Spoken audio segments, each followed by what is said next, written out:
If this doesn't almost turn you on, I don't know what to tell you. I'm gonna show you how to make a delicious steak with a perfect crust. This is required learning. Like, you should learn how to do a push-up. You should learn how to tie your shoes. You should learn how to cook a steak. For this recipe, you will need a steak, some garlic, some rosemary, a chunk of butter, some salt and some seasoning, a cast iron pan, and this is actually low-key crucial, a weight. You could just like put another like stainless steel pan on it, but just get one of these weights. Go to your butcher and ask for a good ribeye or New York. Once you get your steak, I take some chlorine-free paper towels, pat it dry.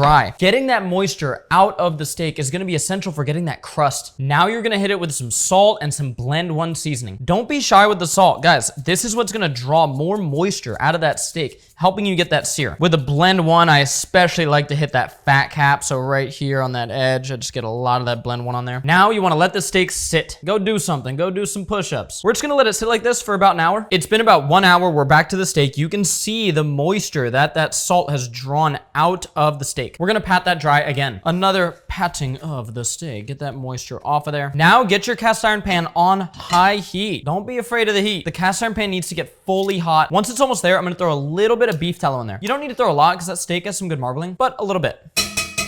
Now let's put that steak in the cast iron pan away from you. Boom. Now this is where this cast iron weight comes into play. We want to get a nice even sear, so we want as much of that steak touching that cast iron as we can. So I'm gonna take this and I'm gonna press it on here just like that, and we're gonna leave it on there. We're going to do 2 minutes per side. And don't worry, this isn't your final sear. So when I flip this, no, that's not the final sear. While that's searing, take 2 cloves of garlic, smash them to get the skin off.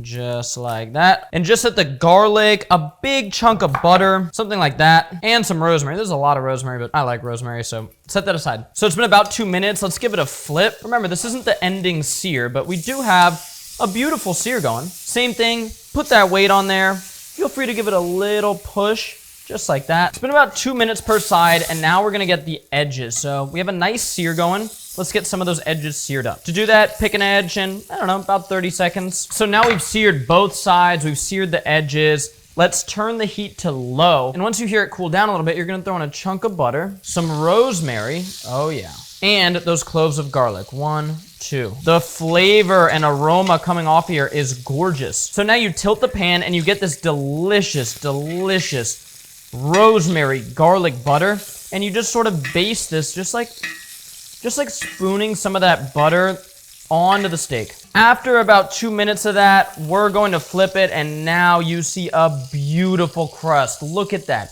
packed with flavor, basting that garlic, rosemary, butter onto that steak. Take your amazing steak, look at that, that is just gorgeous. We're gonna let this thing sit for about 10 minutes, and then we'll cut in.